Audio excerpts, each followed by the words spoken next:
people, and then the first group was the graphic people. I think we're the group we're gonna talk our way out of it. And to Annika's comment earlier, we have a solution for you. So, for a second, imagine if it's not so much of an if. When China, India, Vietnam, name it, Africa, when they all are no longer the manufacturing hubs, what if they all became consumers? What if they're like us? No one's really manufacturing. What would happen to what we have? Because if you look at the iPad, it says designed in California, manufactured in China. Where would we actually go to manufacture? Do we have any raw materials? What happens then? That's kind of where we started. And what we tried to sort of get our arms around was how to reconcile what globalization has always been done in economic terms, but we were trying to reconcile how globalization is now being achieved in social terms, but the fact that they're now kind of diametrically opposed.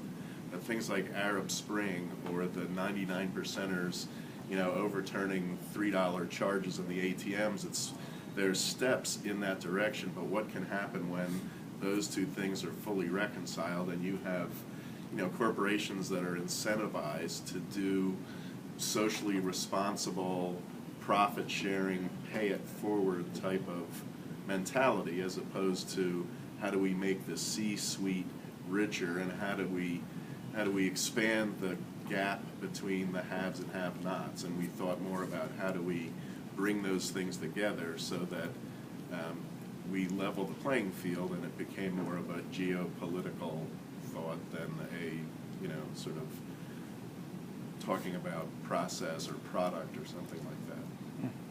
So we sort of came up with a term for this vision of where we were going, and we called it the Industrial Revolution. Sorry, it's very hard to see. ID is green. So in this Industrial Revolution, similar to the last group, there's kind of a shift from sort of global corporations that are focused on profit, and it becomes more local organizations that are focused on social equity and measured against their performance in terms of what they're giving back to the community, not just their performance in terms of their profit sharing at the end of the year. And so also within that is this idea of regional remanufacturing. So rather than continually, if we no longer have natural resources, how are we remanufacturing what we have to repurpose it? How are we revisioning buildings and interior environments to adapt rather than tearing down and starting over? We talked about the idea of localized cottage industries and people, so there's sort of this arc where nobody's producing anything. There's a demand for products, and so you kind of have the collapse of global production, and you go back to this idea of cottage industry and people being self-sufficient. Back in the 80s, we talked about what would happen if there was a nuclear war, and people become these kind of localized, self-sufficient centers of productivity. This is not nuclear, but it's still a crisis in terms of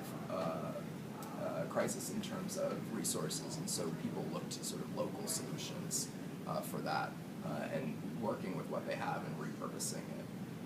And that leads then to this shift. We talked about the difference between, I just totally lost my train of thought. We talked about the difference between ignorant consumers and educated producers. So that speaks to how you grow your food, that talks to how you interact with the buildings that you're working and living in.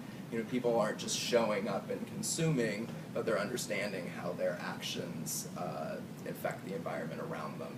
And then we said that moving forward, stakeholders would really start to be these virtual communities. And so we talked about how Mark had a really powerful example of an article that he read, watched, heard something about the dogs in China, and how there's been this shift in China, how dogs have sort of been considered a food source for years and years and years.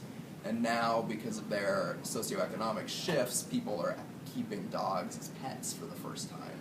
And so there's sort of popped up this animal rights activist group that is very technology driven that started bombarding these trucks that are taking dogs to food manufacturing plants. And so they'll send out a text message to other local activists, and they'll sort of swarm these trucks, and they'll stop them from going to the plant and killing the dogs, and blah, blah, blah. And so the idea that these virtual communities are starting to be the true power brokers and stakeholders in the future, rather than it being kind of these for-profit corporations. Did I miss anything? I think one of the things we talked about really was this need for an educated consumer. Whether you're aware of what your impact is inside your building, so you modify your use, whether it's your ability to be connected through technology and to hold your politicians accountable, to hold your corporations accountable through your financial investment in them, whatever you're doing, that really that education and our willingness to invest in that education overall is what's going to drive a lot of this and give people the ability to sift through the facts and not just accept what's publicized as an opinion, so that we really get people thinking about the consequences of their actions rather than just looking to someone they consider a thought leader and doing what they tell them to do. The benefit of education and social awareness being a leveling and erasing of political and social and religious differences that that drive all of the conflict in the world. And what could you do with the billions of dollars that we pour into something like DARPA, which is developing weapons to protect us or to help us succeed against other countries and maintain a competitive edge? If that was all one equal level playing field and it was an apolitical situation, then we could concentrate like we do when there's a disaster. And that's, I think we got started because Takahiro talked about the experience in Japan from the tsunamis and how it impacted their economics and sort of social thinking, and now the backlash against nuclear power and how Germany is going to shut all of their plants down and Japan is rethinking that, how those kind of responses to disasters even the playing field for everybody, and how I kept saying, well, all we need is a good, alien attack for all of us to band together and know that. But barring that, how could we sort of repurpose and create a more socially responsible world that, concentrated on those things instead of profit and loss? Mm-hmm. And I think one of the things we talked about extensively is really looking back on the way how our current economy is shaped. Like, we haven't really changed much from the days of feudal society. Like, we still have the haves and have-nots.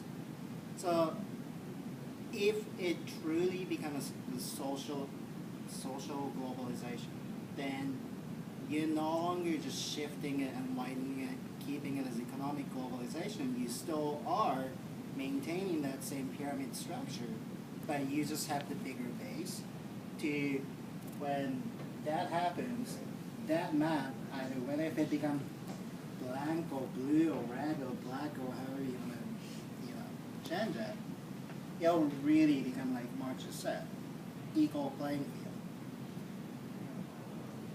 I mean, a majority of the stuff we talked about in our group was also about education in terms of, things come around in cycles. When you brought up that Shell documentary, it's like, I was born in '64, so I remember the energy crisis in the '70s where there were long lines.